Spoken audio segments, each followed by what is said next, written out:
اور ایک اور آیت جو میں نے آپ کو سنائی سورہ زمر کی آیت نمبر 53، بعض لوگوں پر کچھ مایوسی طاری ہو جاتی ہے، ہم اتنے عرصے سے گناہ کرتے چلے آ رہے ہیں، کیسے معافی ہو، کیسے ممکن ہے، کیسے چھٹکارا ملے گا؟ ایسے لوگوں کے لیے ان کے اطمینان کے لیے، ان کی دلجوئی کے لیے، ان کی تسلی کے لیے یہ آیت عظیم ترین آیات میں سے قرآن مجید۔ قل یا عبادی الذین اسرفوا علی انفسہم، اے نبی کہہ دیجئے اے میرے وہ بندو جنہوں نے اپنی جانوں پر ظلم کیا ہے، ظلم اٹھایا ہے، زیادتی کی۔ تم اگر گناہ کرتے رہے ہو تو اپنی جان پر ظلم کیا ہے، میرا تو کچھ نہیں بگاڑا۔ اللہ تو غنی ہے، اس کی تو سلطنت میں کوئی کمی نہیں آتی۔ ایک حدیث قدسی میں الفاظ آئے ہیں، میرے بندو اگر تم سب کے سب، اولکم و آخرکم و انسکم و جنکم، تمام انس و جن اور اولین سے لے کر آخرین تک کسی بدترین انسان جیسے فاسق و فاجر ہو جائیں، سب ابلیس بن جائیں، تب بھی میری سلطنت میں کوئی کمی نہیں۔ اور اگر تم سب کے سب اولین و آخرین اور انس اور جن سب مل کر جو متقی ترین انسان ہو سکتا ہے ویسے بن جاؤ، ابو بکر صدیق بن جاؤ، تب بھی میری سلطنت میں کوئی اضافہ نہیں۔ تو اللہ تعالیٰ کا تو کچھ بگڑتا نہیں ہے، انسان گناہ کرتا ہے تو اپنا نقصان۔ قل یا عبادی الذین اسرفوا علی انفسہم، کہہ دیجئے اے نبی اے میرے وہ بندو جنہوں نے اپنی جانوں پر ظلم کیا ہے، ستم کیا ہے، ظلم ڈھایا ہے، لا تقنطوا من رحمت اللہ۔ میں آج بعض حدیثیں اس موضوع پر آپ کو سناؤں گا، عجیب چشم کشا حدیثیں ہیں۔ میں نے چونکہ اس موضوع پر گفتگو کرنی تھی تو میں نے کچھ اس مرتبہ احادیث کا تفحص کیا، تو واقعہ یہ ہے کہ بعض احادیث پڑھ کر خود میری جو ہے میرے علم میں اضافہ ہوا، ادھر میری توجہ آج تک نہیں گئی تھی۔ لا تقنطوا من رحمت اللہ، اللہ کی رحمت سے مایوس مت ہو۔ ان اللہ یغفر الذنوب جميعا، اللہ تعالیٰ تمام کے تمام گناہ معاف کرتا ہے۔ اللہ تعالیٰ کی قدرت ہے، اللہ کا اختیار ہے، اللہ کا فیصلہ ہے، لہذا مایوس نہ ہو، اصلاح کرو۔ احادیث تو میں بعد میں آپ کو سناؤں گا، اس سے پہلے اس کا فلسفہ سمجھ لیجئے اصل میں کیا ہے۔ دیکھیے، ایک ہے طبیعی اعمال، فزیکل، ان کا ہم دنیا میں اصول یہ دیکھتے ہیں کہ اس کے نتائج لازم اور ان سے چھٹکارا نہیں مل سکتا۔ آپ نے سنکھیا کھایا ہے تو مریں گے، چائے کھانے کے بعد آپ نے خودکشی کا ارادہ کیا، سنکھیا کھا لیا، اب چاہے آپ پر ندامت ہو، پشیمانی ہو، پریشانی ہو، توبہ کریں، آپ بچنے کا کوئی سوال نہیں، مرنا ہی مرنا۔ اتنا یہ کہ اللہ تعالیٰ جو ہے اپنی معجزانہ کسی قدرت سے اس عمل کا جو طبعی نتیجہ ہے اس کو نکلنے سے روک۔ آگ کی فطرت ہے کہ وہ جلاتی ہے، اللہ کے حکم کے تحت حضرت ابراہیم کو اس نے نہیں جلایا، یا نارو کونی بردن وسلام علی ابراہیم۔ لیکن یہ ہمیشہ نہیں ہوتا، یہ تو ایک دفعہ ہو گیا بس۔ اللہ جب چاہے اب بھی کر سکتا ہے، لیکن یہ روز روز نہیں ہوتا۔ روز روز جو بھی فزیکل لاز ہیں وہ چلتے ہیں، اگر وہ نہ چلے تو کوئی سائنس پاسبل ہی نہ ہو، کوئی ٹیکنالوجی ممکن ہی نہ ہو۔ یہ تو ان فزیکل کیمیکل لاز جو ہے ان کا دوام ہے کہ جس کی وجہ سے یہ ساری سائنس اور ٹیکنالوجی اب کہاں سے کہاں پہنچ رہی ہے کہ عروج آدم خاکی سے انجم سہمے جاتے ہیں کہ یہ ٹوٹا ہوا تارا کہیں وہی کامل نہ بن جائے۔ تو یہ توبہ جو ہے فزیکل اعمال میں مفید نہیں ہے، چاہے آپ پر یہ احساس میں کیا کر بیٹھا، کیا میں نے کیا، کیوں میں نے کھا لیا، یہ سب کیا، تو توبہ اثر کر۔ جو اخلاقی اعمال ہیں ان کا قانون یہ نہیں ہے۔ اخلاقی اعمال کے نتائج ختم ہو جاتے ہیں توبہ کے ساتھ۔ یہ ایک بہت بڑا قانون، بہت بڑا قانون۔ ایسا نہیں ہے کہ کسی گناہ سے انسان کی فطرت میں کوئی ایسی مستقل کجی واقع ہو جائے کہ جس کی اصلاح کی کوئی صورت ہی نہ ہو، یہ نہیں ہے۔ بڑے سے بڑے توبہ کرو، خلوص دل سے کرو، جو اس کے اصول ہیں، جو اس کے قواعد ہیں، جو اس کے ضوابط ہیں، جو اس کی شرائط ہیں، ان کو پورا کرو۔ تو بڑے سے بڑے اعمال، برے سے برے اعمال، میں حدیثیں آج آپ کو سناؤں گا، حیران، کیونکہ عام طور پر یہی ہوتا ہے کہ مواعظ میں چونکہ لوگوں کو اصلاح کی ترغیب دلانی ہوتی ہے، تو وہ جو انذار کا پہلو ہے اسے زیادہ نمایاں کیا ہے۔ اللہ کی طرف سے شدید ذو انتقام، اللہ انتقام دینے والا، اللہ سزا دینے والا ہے۔ لیکن یہ دوسرا پہلو جو ہے وہ بھی اپنی جگہ پر بہت اہمیت کا ہے کہ طبیعی اعمال کے نتائج اور عواقب اور اخلاقی اعمال کے نتائج و عواقب یہ ایک جیسے نہیں۔ اب اس معاملے میں تاریخ مذاہب عالم میں جو بہت بڑی غلطی ہوئی،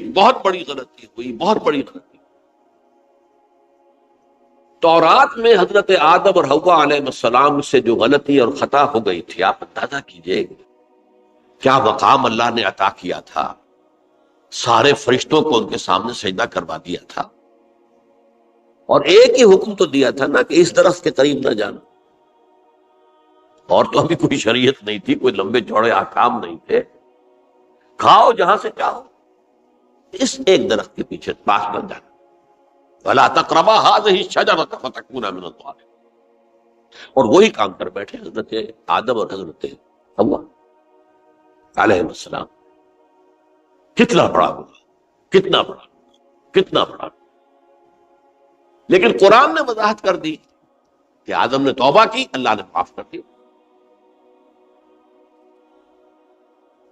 اللہ تعالیٰ سے کلمات سیکھے، ندامت دل میں پیدا ہو گئی حضرت آدم، لیکن الفاظ نہیں تھے، کن الفاظ میں اللہ سے معافی مانگوں، مجھ سے خطا ہو گئی، بہت بڑی غلطی ہوئی، وہ الفاظ بھی اللہ نے سکھائے، فَتَلَقَّىٰ آدَمُ مِن رَبِّهِ كَلِمَاتٍ۔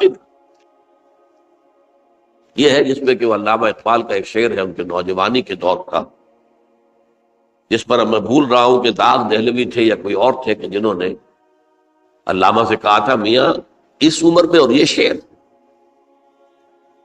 اس بڑی محفل میں بات آئی تھی کہ موتی سمجھ کے شان کریمی نے چن لیے قطرے جو تھے میرے عرق انفعال کے۔ انفعال کہتے ہیں عربی میں پشیمانی، شرمندگی، اور عام طور پر جب کسی انسان پر پشیمانی اور شرمندگی طاری ہوتی ہے تو پیشانی جو ہے اس پر کچھ پسینہ سا آتا ہے۔ تو قطرے جو تھے میرے عرق انفعال کے، موتی سمجھ کے شان کریمی نے چن لیے، اللہ کے نگاہ میں ان کی اتنی قیمت، ان کی اتنی وقت میرے بندے نے پشیمانی اختیار کی ہے، اپنے اس غلط کام کے اوپر اسے رنج اور افسوس ہو رہا ہے، تو اللہ کے نگاہ میں اس کی یہ عظمت ہے، یہ قدرت۔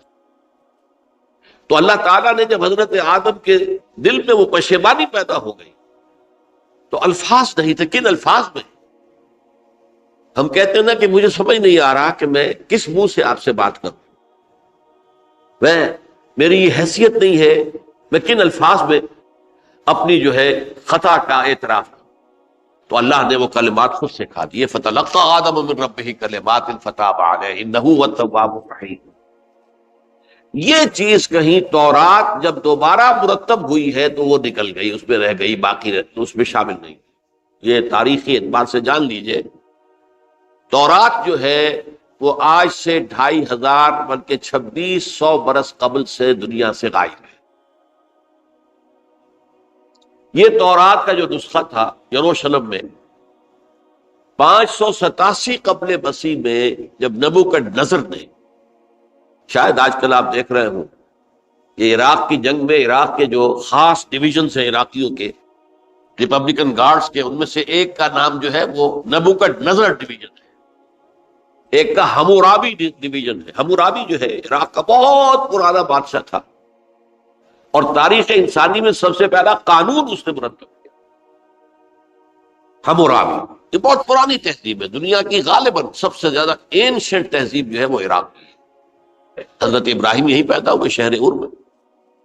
تو نبوکدنضر نے جب تباہ کیا تھا یروشلم کو، 6 لاکھ آدمیوں کو قتل کیا اور 6 لاکھ کو قیدی بنا کر لے گیا بیبیلونیا، بابل کا لفظ بھی آج کل آ رہا ہے۔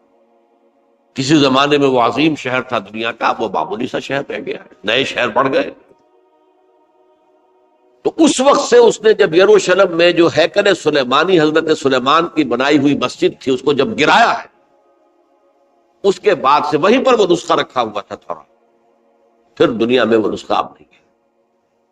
یہودیوں کا کہنا ہے کہ موجود ہے مسجد اقصی کے نیچے، وہ جب اس نے گرایا تھا تو جو نیچے تہخانے تھے وہ نہیں گرے تھے، وہ محفوظ رہتے، اوپر ملبہ آ گیا، اور وہیں پر وہ تورات اور وہ تابوت سکینہ جس میں حضرت موسیٰ کا عصا بھی رکھا ہوا ہے اور بہت سے وہ من اور سلوہ کے بھی کچھ نمونے رکھے ہوئے ہیں، وہ تابوت سکینہ اس کا قرآن مجید میں سورہ بقرہ میں ذکر ہے، وہ بھی موجود ہے، اور جو ربائی وہاں اس وقت تھے ان کے علماء، ان کی لاشیں بھی وہاں پڑی ہوئی ہیں، وہ جب ہم کھدائی کریں گے تو دنیا میں سامنے آ جائے۔ لیکن بہرحال اس وقت جو مجھے کہنا تھا وہ یہ کہ چونکہ اصل تورات اس وقت گم ہو گئی، 150 سال کے بعد اسے پھر یادداشتوں سے کچھ مرتب کیا گیا تو اس میں غلطیاں پیدا ہو، اب انسانی یادداشت کا معاملہ آ گیا۔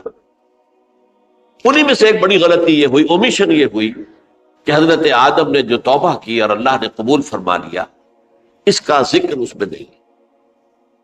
اس سے نتیجہ عیسائیوں نے کیا اختیار کیا کہ وہ اوریجنل سن کہتے ہیں اسے، وہ جو ابتدائی گناہ تھا عظیم جو ہمارے جد امجد آدم سے سرزد ہوا تھا، اس گناہ کا اثر جو بھی بچہ نسل آدم میں پیدا ہوتا ہے وہ لے کر آتا ہے۔ یہ زمین و آسمان کا فرق ہے۔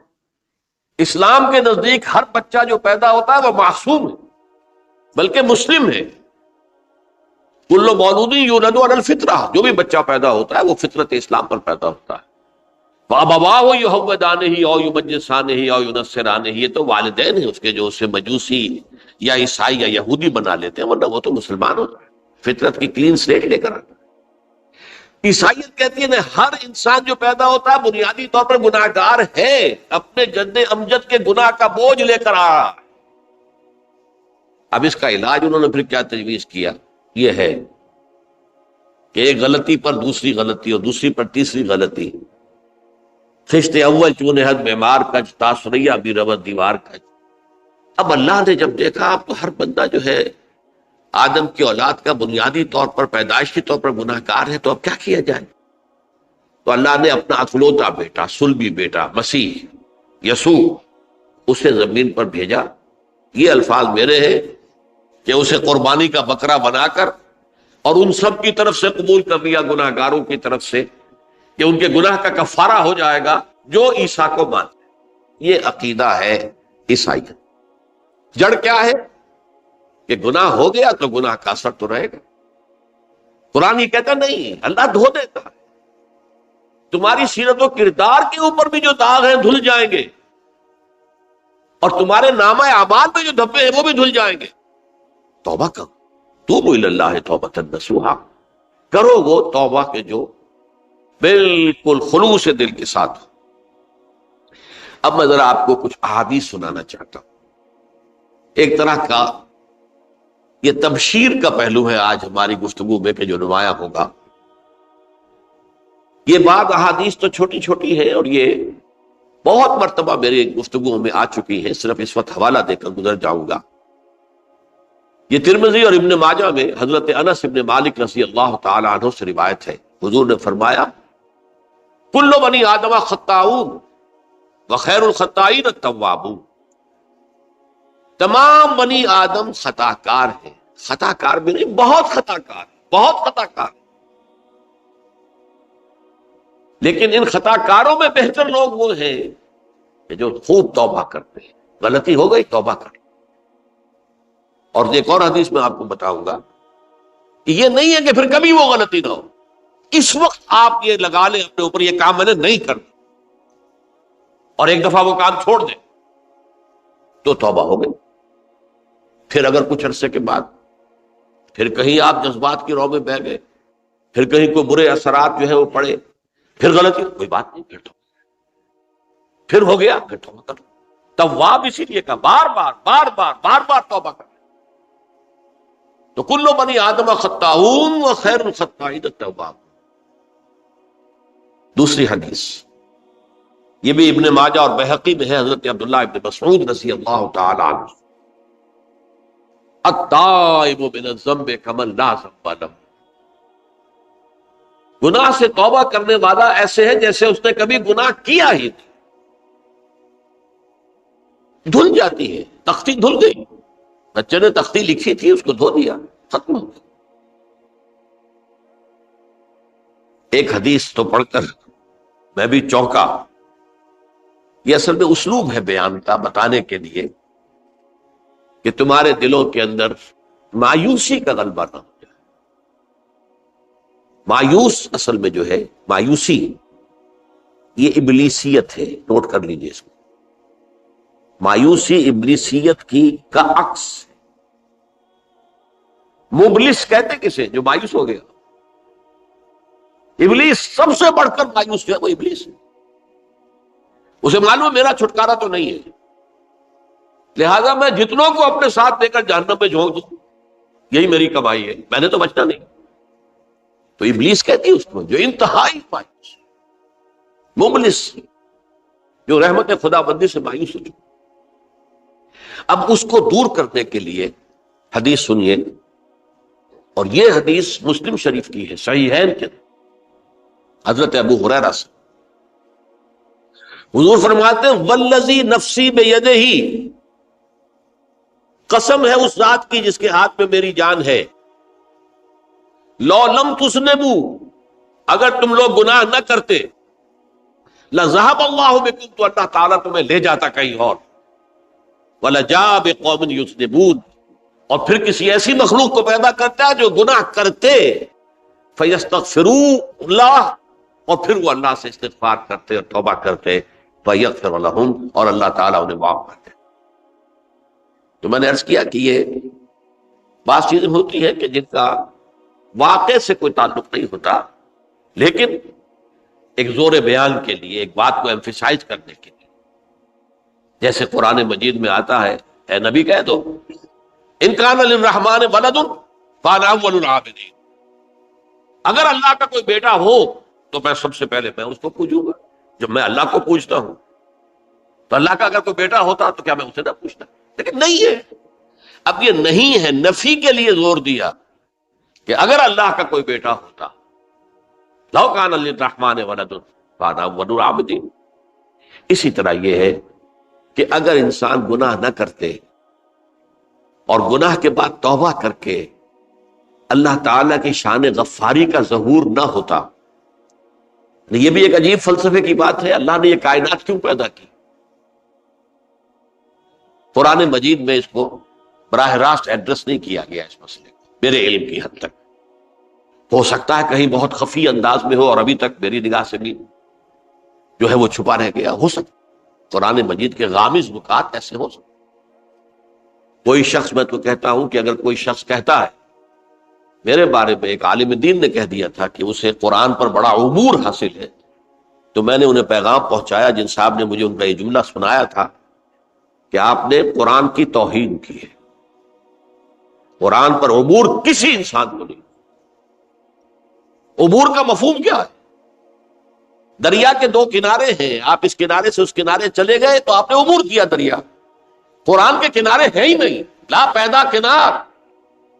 لہذا یہ کہہ دینا کسی کے بارے میں کہ قرآن مجید، اب انہوں نے تو ایک طرح سے میری تعریف کی تھی، میرے ایک ساتھی سے جملہ کہا تھا، ان کے وہ عزیز تھے، تو گویا کہ وہ جو میری تنظیم میں تھے ان کو خوش کرنے کے لیے کہہ دیا ہو، یا جو بھی ہو، ان کے دلی جذبات ہو سکتا ہے کہ میں نے کہا انہیں یہ پیغام پہنچا دیجئے، آپ نے قرآن کی توہین کی۔ قرآن پر عبور کسے کو سکتا؟ نہ معلوم کتنے مقامات ہیں کہ جہاں امام راضی بھی کھڑے ہوئے ایسے نظر آتے ہیں، دہشت زدہ، اعلم من ھذا المقام مقام غامض مہیب عمیق،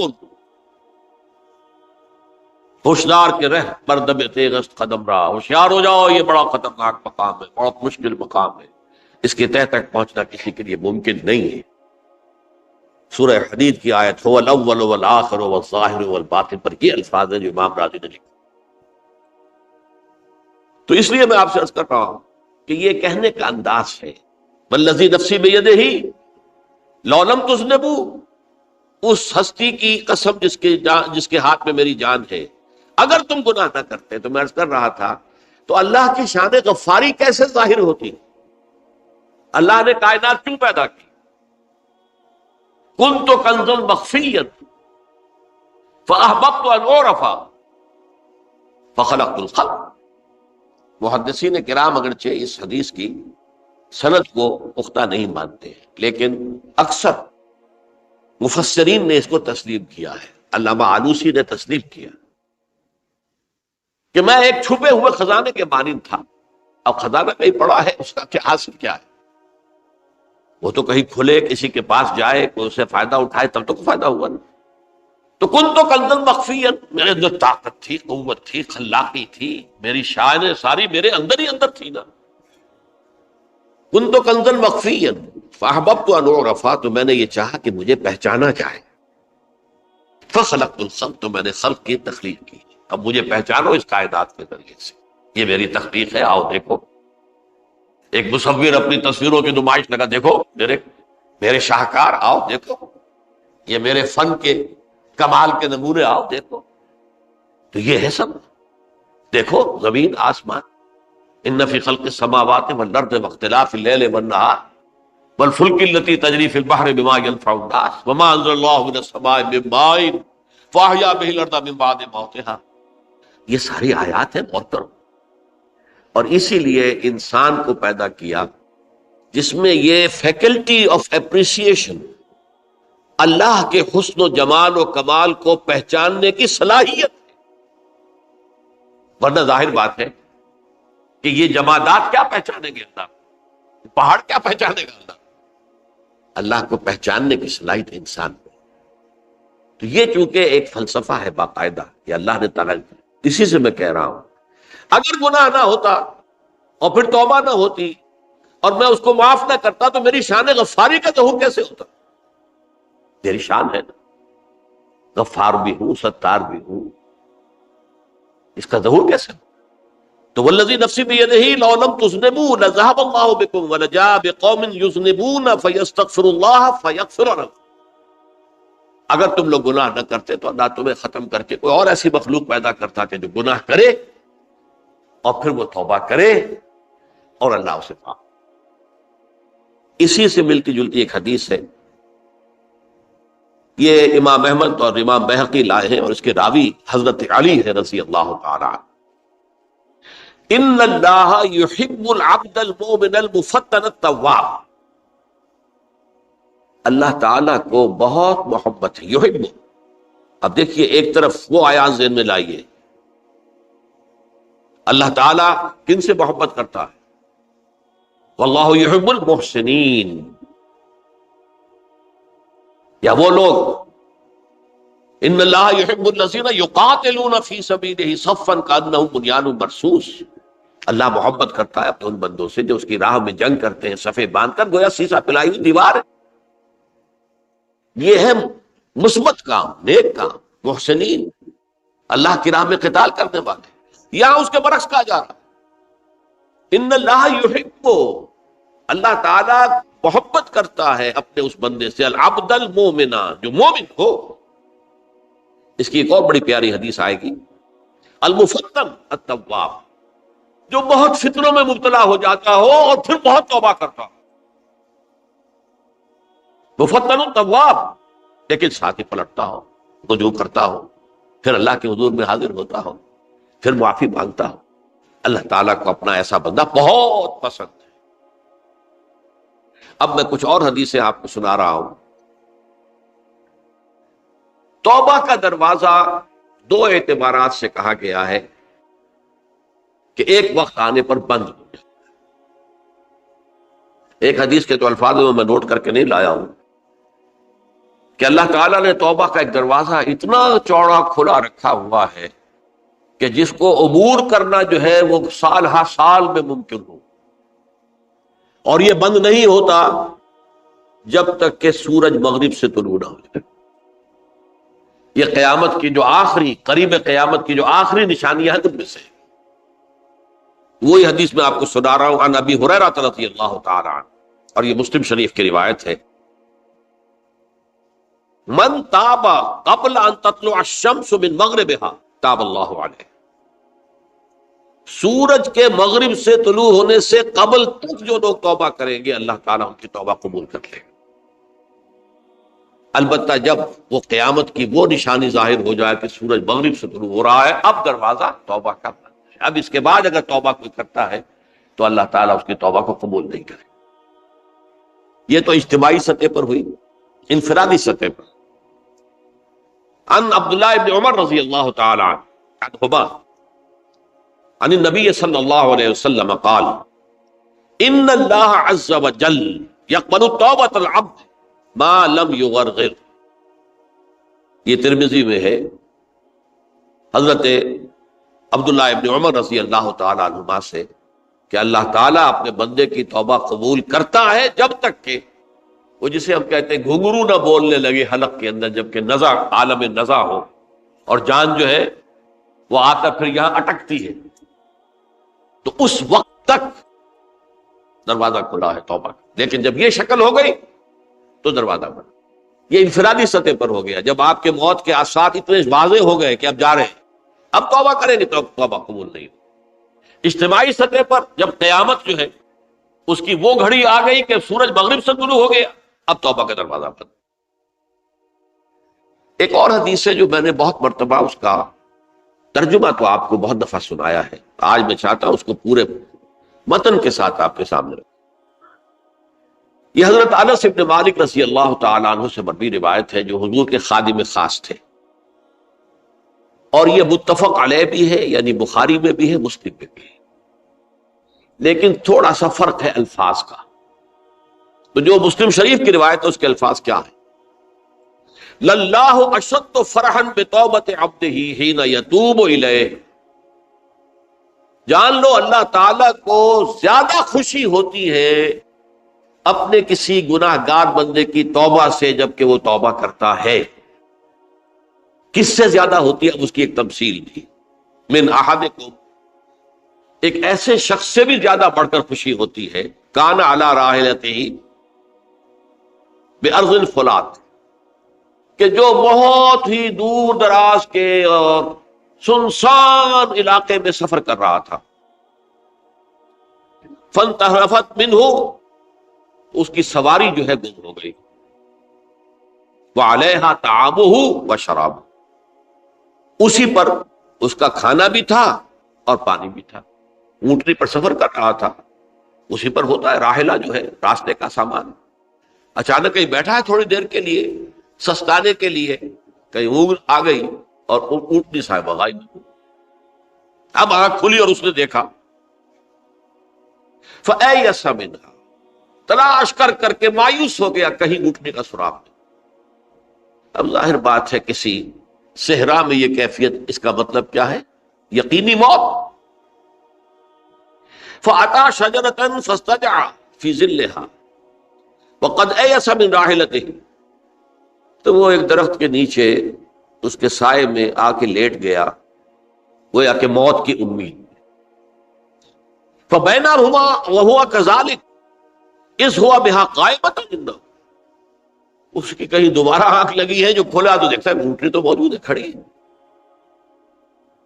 تو وہ فوراً اس کی وہ جو رسی ہے وہ پکڑتا ہے، فَأَخَذَ بِخِتَامِهَا ثُمَّ قَالَ مِنْ شِدَّةِ الْفَرْحِ، اب جو اسے مسرت ہوئی اس کا آپ اندازہ کر سکتے ہیں۔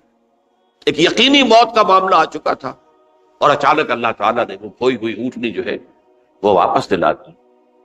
تو وہ کہنا تو یہ چاہتا تھا، اللہ تو میرا رب ہے، میں تیرا بندہ ہوں، لیکن جسے ہم کہتے ہیں کہ خوشی کی انتہا فرط مسرت میں ایسی زبان لڑکھڑائی، اس نے کہا اللہم انت عبدی وانا ربک، اے اللہ تو میرا بندہ ہے، میں تیرا رب۔ یہ کہنا ہے تو یہ کیا ہے؟ فرط مسرت، جسے آپ خوشی کی انتہا، کہ جس میں انسان جو ہے اتنی بڑی خطا کر بیٹھتا ہے۔ اللہ کو اپنے کسی گناہ گار بندے کی توبہ سے اس سے بھی زیادہ خوشی۔ اب ظاہر بات ہے کہ تماثیل کس لیے؟ بعض لطائف، بعض حقائق اتنے لطیف ہوتے ہیں کہ ان کو بیان نہیں کیا جا سکتا بتمام کمال، تو مثالوں کا سہارا لیتے ہیں۔ اللہ کو کتنی خوشی ہوتی، کیا سمجھیں گے؟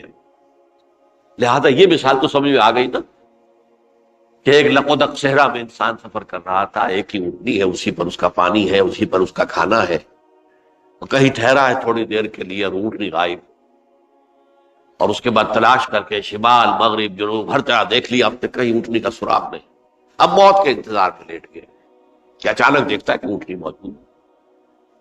تو وہ شدت فرح میں یہ کہہ بیٹھتا ہے اللہم انت رب انت عبدی وانا ربک انا للہ و انا الیہ راجعون۔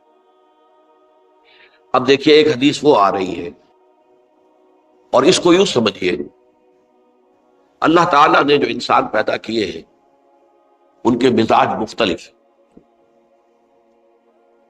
ان میں کچھ لوگ ہوتے ہیں جو قوی ہوتے ہیں ارادے کے، جو فیصلہ کر لیا ڈٹ گئے۔ کچھ لوگوں میں وہ قوت ارادی اتنی مضبوط نہیں ہوتی، وہ ادھر ادھر سوچتے رہتے ہیں۔ کچھ لوگ جسمانی طور پر بہت توانا ہوتے ہیں، کچھ لوگ جسمانی طور پر پیدائشی طور پر کمزور ہوتے ہیں۔ تو اگر کوئی قوت ارادی کمزور رکھنے والا شخص ہے، وہ بھی تو اللہ کی تخلیق ہے، اللہ کا بندہ ہے، خطاؤں کا ظہور ہو جاتا، توبہ کرتا ہے، پھر کچھ عرصے کے بعد پھر خطا کا ظہور ہو جاتا، پھر توبہ کرتا، تو ہم تو یہ سمجھیں گے کہ ایک حد کے بعد پھر اس کی توبہ قبول نہیں ہوتی چاہیے۔ لیکن حدیث سنیے، وعن ابی ہریرہ رضی اللہ تعالی عنہ قال قال رسول اللہ صلی اللہ علیہ وسلم ان عبدا اذنب ذنبا، یقیناً ایک بندہ جو ہے وہ ایک گناہ کرتا ہے، فقال، پھر وہ کہتا ہے رب، اے میرے پروردگار، اذنبت فاغفر لی، مجھ سے گناہ ہو گیا ہے، مجھے معاف کر۔ فقال ربہ، تو پروردگار یہ کہتا ہے اعلم عبدی ان لہ ربا یغفر الذنب ویاخذ بہ، میرا یہ بندہ یہ جانتا ہے کہ اس کا ایک رب ہے جو گناہ معاف بھی کر سکتا ہے اور سزا دے بھی سکتا ہے۔ کیا معنی ہوئے؟ گناہ اس نے کیا ہے لیکن جانتا ہے اللہ کہ وہ معاف بھی فرما سکتا ہے، تبھی تو وہ اللہ سے معافی کی درخواست کر رہا ہے۔ اس کے اس جاننے کی بنیاد پر، اس کے اس علم کی بنیاد پر، اس کے اس ایمان کی بنیاد پر فرمایا غفرت لعبدی، میں نے اپنے بندے کو معاف کر دیا۔ ثم مکث ما شاء اللہ، پھر وقت گزرا جتنا کہ اللہ نے چاہا، ثم اذنب ذنبا، پھر اس سے گناہ ہو گیا، فقال رب اذنبت ذنبا فاغفر، پھر کہتا ہے پروردگار مجھ سے گناہ ہو گیا، پھر مجھے معاف فرما دے۔ فقال ربہ، اللہ فرماتا ہے عالم عبدی ان لہ ربا یغفر الذنب ویاخذ بہ، میرا بندہ ہے نا جو جانتا ہے کہ اس کا ایک رب ہے، ایمان باللہ اس کے اندر ہے، تبھی تو پکار رہا ہے، اور یہ بھی جانتا ہے کہ وہ گناہ معاف بھی کر سکتا ہے اور چاہے تو پکڑ بھی سکتا ہے، سزا بھی دے سکتا ہے۔ تو فرمایا، اللہ تعالیٰ فرماتے ہیں میں نے فرمایا کہ میں نے معاف کر دیا۔ ثم مکث ما شاء اللہ، پھر ایک عرصہ گزرا اس کے بعد، ثم اذنب ذنبا، پھر اس نے گناہ کیا، قال رب اذنبت ذنبا آخر، اس نے کہا پروردگار میں نے تو پھر ایک اور گناہ کر دیا، فاغفر لی، مجھے بخش دے۔ فقال اعلم عبدی ان لہ ربا یغفر الذنب ویاخذ بہ، میرا بندہ جانتا ہے نا کہ اس کا ایک رب ہے جسے وہ پکار رہا ہے، اور وہ جانتا ہے کہ اسے اختیار حاصل ہے کہ چاہے تو بخش دے اور چاہے تو پکڑ دے۔ اس کے اس علم، اس ایمان کی بنیاد پر میں نے اسے معاف کر دیا۔ ایک اور حدیث، میں نے چونکہ اس گفتگو کے لیے ان احادیث کا تفحص کیا ہے، یہ تو بہت ہیں حدیثیں، میں نے ان میں سے کچھ چنی ہے۔ ہمارے بعض واعظ ناصح وہ بھی کسی شخص کو روکتے رہے، برائیوں سے روکتے رہے، نہیں رکتا، تو کہیں غصے میں آ کے اللہ تجھے کبھی معاف نہیں کرے۔ یہ کتنا بڑا جرم ہے، اس کا اندازہ کیجئے اس حدیث سے۔ تم میرے بندے کو میری رحمت سے مایوس کر رہے، کتنا بڑا جرم ہے، اس کا اندازہ کیجئے۔ یہ مسلم شریف کی روایت ہے عن جندب، حضرت جندب رضی اللہ تعالی عنہ سے، ان رسول اللہ صلی اللہ علیہ وسلم حدث، کہ اللہ کے رسول صلی اللہ علیہ وسلم نے ایک واقعہ بیان کیا، ان رجلا قال، کہ ایک شخص نے یہ کہا، واللہ لا یغفر اللہ لفلان، کہ خدا کی قسم اللہ تعالیٰ فلاں شخص کو کبھی معاف نہیں کرے، وَأَنَّ اللَّهَ تَعَالَى قَالَ، اس پر اللہ تعالیٰ نے یہ فرمایا، مَنْ ذَا الَّذِي يَتَعَالَّىٰ عَلَيَّ، یہ کون ہے جو میرے اوپر حکومت کرنے والا آ گیا، جو میری طرف سے حکم لگا رہا کہ میں کبھی معاف نہیں کروں گا۔ مَنْ ذَا الَّذِي، کون ہے وہ شخص، الَّذِي يَتَعَالَّىٰ عَلَيَّ اَنِّي لَا أَغْفِرُ لِفُلَانٍ، کہ میں فلاں شخص کو کبھی معاف نہیں کروں گا، قد غفرت لفلان، اس کو تو میں نے معاف کر دیا، وَأَحْبَطْتُ عَمَلَهُ، اس شخص کے تمام اعمال میں نے ضائع کر دیے کہ تم نے میرے بندے کو مایوس کیا۔ یہ ہے جرم کی انتہا۔ تو توبہ کی دعوت دیتے رہو، توبہ کے لیے لوگوں کو آمادہ کرتے رہو، توبہ جو ہے اس کے لیے ترغیب دیتے رہو، اللہ تعالیٰ معاف فرمانے والا۔ اب آخری حدیث سنا رہا ہوں، یہ تو بہت ہی عجیب حدیث ہے اور متفق علیہ، یہ بخاری اور مسلم دونوں میں۔ حضرت ابو سعید الخدری رضی اللہ تعالی عنہ جو ہے اس کے راوی، حضور نے فرمایا، کانا فی من کانا قبلکم رجل قتل 99 نفسا، تم سے پہلے جو امت تھی بنی اسرائیل، ان کا ذکر ہے، اس میں ایک آدمی ایسا تھا جس نے 99 قتل کیے تھے۔ اب آپ اندازہ کیجئے کتنا بڑا گناہ کبیرہ ہے قتل۔ قرآن مجید میں آتا ہے فَكَأَنَّمَا قَتَلَ النَّاسَ جَمِيعًا، اگر ایک انسان کو بھی ناحق قتل کر دیا گیا تو یہ ایسی ہے گویا کہ اس نے پوری نوع انسانی کو قتل کر دیا، اس نے 99 قتل کی۔ فَهَلْ لَهُ مِن تَوْبَةٍ، پھر اس کے بعد یہ ہوا کہ اس کے اندر توبہ کا جذبہ پیدا ہوا۔ فَسَأَلَ عَنْ أَعْلَمِ أَهْلِ الْأَرْضِ، تو اس نے پھر سوال کیا، لوگوں سے پوچھا کہ زمین میں رہنے والوں میں کون سب سے بڑا عالم ہے۔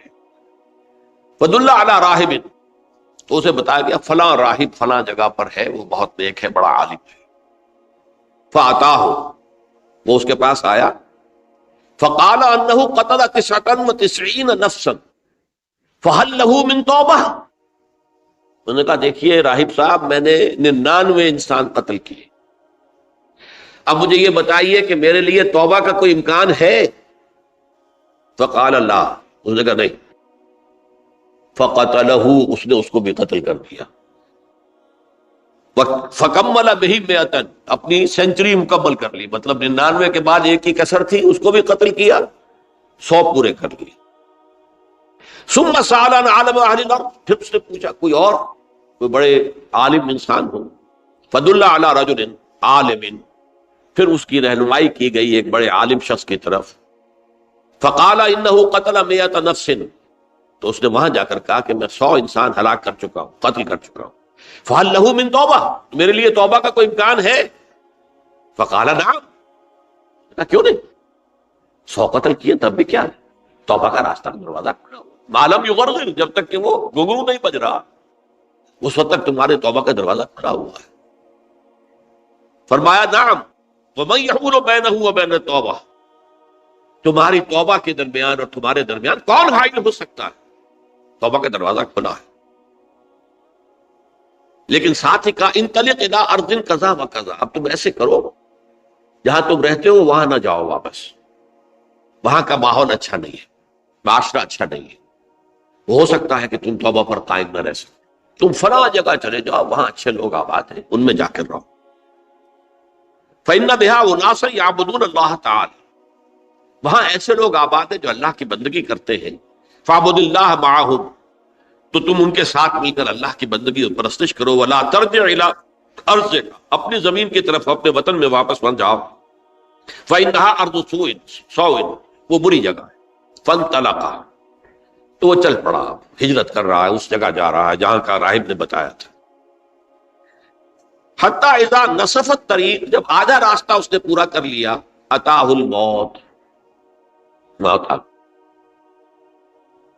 فاختصمت فیہ ملائکۃ الرحمت و ملائکۃ العذاب. اب وہ جہنم کے فرشتے بھی آ گئے اس کی جان قبض کرنے کو، اور جنت کے بھی آ گئے.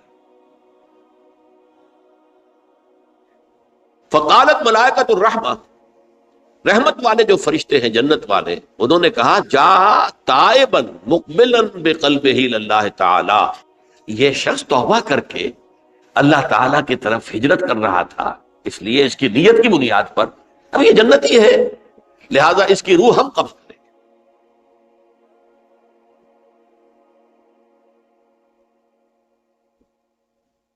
وقالت الملائکۃ العذاب، اور وہ جو عذاب والے فرشتے ہیں وہ کہیں گے انہ لم یعمل خیرا قط، تو نے توبہ کے بعد کوئی نیک عمل تو کیا ہی نہیں، تو کس بنیاد پر اس کو تم جنت میں لے جاؤ، اس کو تو دوزخ میں جانا چاہیے. فاتاہ ملک فی صورت آدمی، تو ان کے پاس اللہ نے ایک اور فرشتے کو بھیج دیا آدمی انسانی شکل کے اندر. فجعلوا بینہم، تو ان فرشتوں نے کہا بھائی ہمارا فیصلہ کرا دو، اس کی روح ہم لینا چاہتے ہیں یا ہم لینا چاہتے ہیں. انہیں حکم بنا دیا. فقال قیسوا ما بین الارضین فإلی ایتہما کان اقرب، کہ تم فاصلہ ناپ لو جہاں سے وہ چلا ہے اور جہاں جا رہا تھا اور یہاں اس کی موت ہو رہی ہے، تو کون سا فاصلہ زیادہ ہے. جب ناپا گیا، بلکہ ایک حدیث میں آتا ہے کہ اس پر اللہ نے زمین کو جو ہے حکم دے دیا، ایک طرف والی زمین تو سکڑ جا، دوسری والی جو ہے تو پھیل جا، تاکہ وہ جو جدھر جو جا رہا تھا وہ زیادہ قریب ہو جائے بنسبت اس کے کہ جہاں سے چلا تھا. تو اس فیصلے پر پھر جو فرشتے تھے جو کہ رحمت کے فرشتے تھے وہ اس بندے کو لے گئے جنت سے. یہ ہے توبہ کی عظمت اور اس کی تاثیر. اب آئیے اجتماعی توبہ کا طریقہ کار جو میں نے بہرحال بیان کیا ہے. پہلے افراد توبہ کریں اور صحیح توبہ کریں. صحیح توبہ کیا ہے؟ ہماری زندگیوں میں کوئی حرام شے ہے فوراً نکال باہر. ہماری معاشرت میں اور اس معاشرے میں رہتے ہوئے جو قانون ہے جس کے ہم پابند ہیں، ہم کسی زانی کو رجم نہیں کر سکتے، ناممکن ہے، یہ تو قانون ہی بنے گا تب ہوگا. ہم کسی چور کا ہاتھ نہیں کاٹ سکتے، تو قانون بنے گا تو ہوگا. تو ہم جن چیزوں پر عمل نہیں کر سکتے قانوناً، ان کے علاوہ باقی پوری شریعت جس پر عمل کیا جا سکتا اس پر عمل پیرا. سود میں بند نہیں کر سکتا، بینکوں کو میں آگ نہیں لگا سکتا، اور بینکوں کو آگ لگا دیں گے تبھی سود تو ختم نہیں ہوگا. لیکن یہ تو کر سکتا ہوں نا کہ براہ راست سود میں ملوث نہ ہوں، سود پر قرضہ لے کر اپنا کاروبار نہ چمکاؤں نہ بڑھاؤں، سود پر قرضہ لے کر اپنے مکان نہ اونچا کروں، یہ تو کر سکتا ہوں. تو کم سے کم جو ڈائریکٹ کسی نے قانون نہیں بنایا کہ لازم ہے آپ پر کہ آپ سودی قرضہ لیں اور اپنی بلڈنگ عالی شان بنا دیں، کسی نے نہیں کیا. یہ اگر کر رہے تو آپ مجرم ہیں. آپ کے معاشرے میں کوئی قانون نہیں بنا کہ پردہ ختم، برقع حرام. مصر یہ ترکی میں تو کر دیا گیا برقع حرام. وہاں تو سر کو اوپر جو ہے ڈھانپنا جو ہے، سکارف لینا بھی ممنوع ہے. یہاں تو نہیں ہے. پھر یہاں جنہوں نے چھوڑا ہے مجرم خود ہے. یہاں تو اللہ کا شکر ہے کوئی ایسا مصطفیٰ کمال پیدا آج تک نہیں ہوا ہے کہ جس نے ان چیزوں کا حکم دیا. ہاں ترغیب ہے ذرائع ابلاغ کے ذریعے سے، فحاشی ہے، اریانی ہے، لیکن چوز آپ خود کرتے ہیں، فیصلے کا اختیار آپ کا آپ کا. تو جن چیزوں کے اندر بھی گناہ سے بچنے کا امکان ہے اس کو عملاً ترک کیا جائے. اور نمبر 2، عزم مصمم کر لیا جائے کہ اللہ اب بقیہ زندگی جتنی بھی ہے اس میں اپنی توانائیاں، اپنی قوتیں، اپنی صلاحیتیں صرف کروں گا تیرے دین کی تبلیغ اور تیرے دین کے قائم کرنے کی جدوجہد. عزم مصمم. یہ لوگ اگر 14 کروڑ میں 14 لاکھ بھی ہو جائیں، بہرحال 2-4 کی توبہ کرنے سے ملک کی قسمت نہیں بدلتی. معتدل تعداد کے اندر جو ہے یہ لوگ اگر ایسے ہو جائیں اور پھر یہ کہ وہ مل کر اگر زور لگائیں تو واقعتاً اس ملک کے اندر شریعت اسلامی کا نفاذ ہو سکتا ہے، اللہ کا نظام قائم کیا جا سکتا ہے. یہ ملک بنایا اسی لیے گیا تھا. تو یہ توبہ کا جو ہے اجتماعی توبہ کا یہ پوری تفصیل تو میں بارہا بیان کر چکا ہوں. آج جو میں نے کہا تھا کہ ایک بات کی طرف میرا ذہن حالیہ منتقل ہوا ہے، اس سے پہلے نہیں ہوا. یہ توبہ کرنے والے لوگ جب تک 14 لاکھ نہیں ہیں، 1400 ہی ہوں، لیکن یہ اگر دعا کریں گے اللہ تعالیٰ کے خلوص کے ساتھ تو ان کی دعا قبول ہوگی. دعا بہت بڑی شے. الدعاء مخ العبادہ. ٹھیک ہے، بڑا لمبا راستہ لگتا ہے یہ کہ 14 لاکھ انسان توبہ کرے یا 2 لاکھ یا 3 لاکھ انسان توبہ کرے، صحیح معنی میں توبہ کرے، اور پھر وہ جمع ہو، ایک طاقت بنے، تن من دھن لگانے کے لیے، جانے دینے کے لیے تیار ہو جائے. تو لگتا ہے یہ کہ کافی لمبا ہے کہ دراز و دور دیدم رہو رسم پارسائی. یہ تو بڑا لمبا راستہ ہے. اسی سے لوگ کہتے ہیں کہ پھر کیا حل ہوا؟ یہ تو حل جو ہے تو کوئی عملی حل تو نہیں ہوا. اس میں میرا ذہن منتقل ہوا ہے دعا. اجیب دعوت الداعی اذا دعان امن یجیب المضطر اذا دعاہ. بھلا وہ کون ہے جو کسی مضطر کسے کہتے ہیں؟ ایک شخص نہایت پریشان حال ہو گیا ہو، نہایت پریشان حال، اور میں اللہ کو پکارے، پروردگار تو میری دستگیری فرما. اللہ کسی اور طرف مجھے کوئی توقع نہیں رہی، کوئی نہیں رہا جس سے مجھے کوئی امید. یہ مضطر اضطرار کی حالت میں آ کر جب بالکل بے چین ہو کر اللہ کو پکارتا ہے تو اللہ اس کی دعا قبول کرتا ہے. اور دعا کی حد یہاں تک بھی آتے ہیں الفاظ کہ لا یرد البلاء قضاء الا بالدعاء. تقدیر الہی کو بھی اس لیے 2 حصوں میں تقسیم کیا گیا. تقدیر مبرم، ایک تو اللہ کا وہ فیصلہ ہے جو ٹل نہیں سکتا کسی صورت میں. ایک تقدیر معلق ہوتی ہے تو صحیح اللہ کا فیصلہ، لیکن اس میں تبدیلی ہو سکتی ہے. یہ جو تقدیر معلق ہوتی ہے اس میں دعا انتہائی مؤثر شے ہے. لا يرد البلاء الا لا يرد القضاء الا بالدعاء. قضا جو ہے وہ نہیں بدل سکتی سوائے دعا. اس دعا کی تو کم سے کم ہم منادی کریں، لیکن پہلے شرط وہی ہے، ورنہ وہ دعا نہیں ہے، ورنہ وہ توبہ نہیں ہے.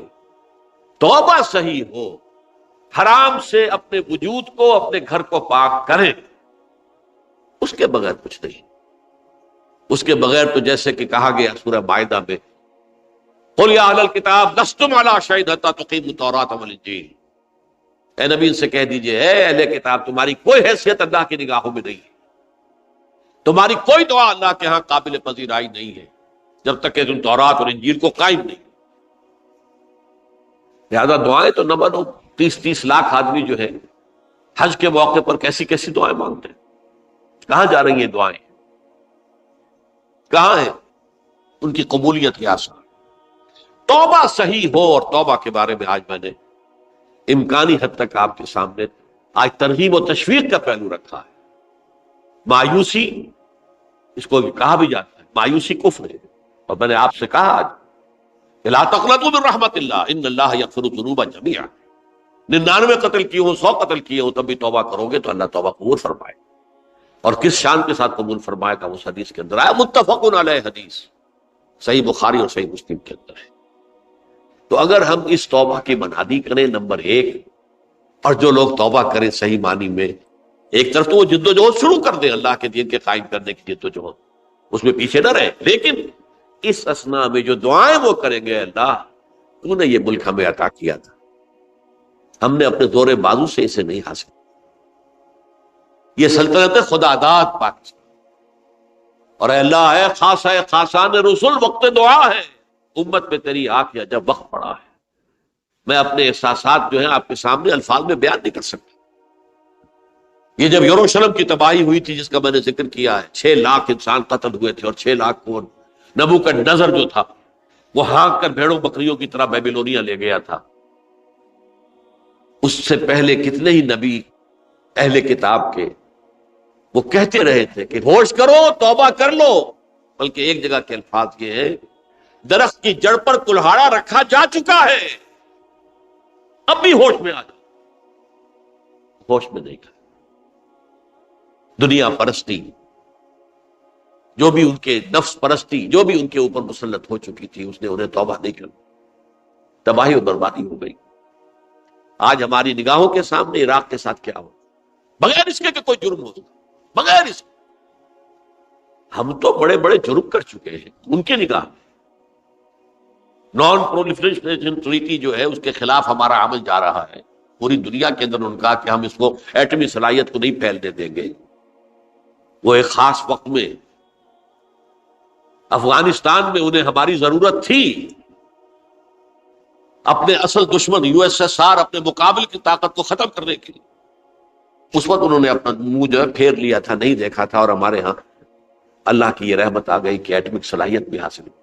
اور پوری دنیا میں شاہ عبداللہ نے کہا تھا، پرنس عبداللہ نے، کہ یہ آپ کا نہیں ہے، یہ جو نواز شریف صاحب سے جب اس کا ہم نے دھماکہ کیا، یہ بم آپ کا نہیں ہے، یہ پوری امت مسلمہ کا بم ہے۔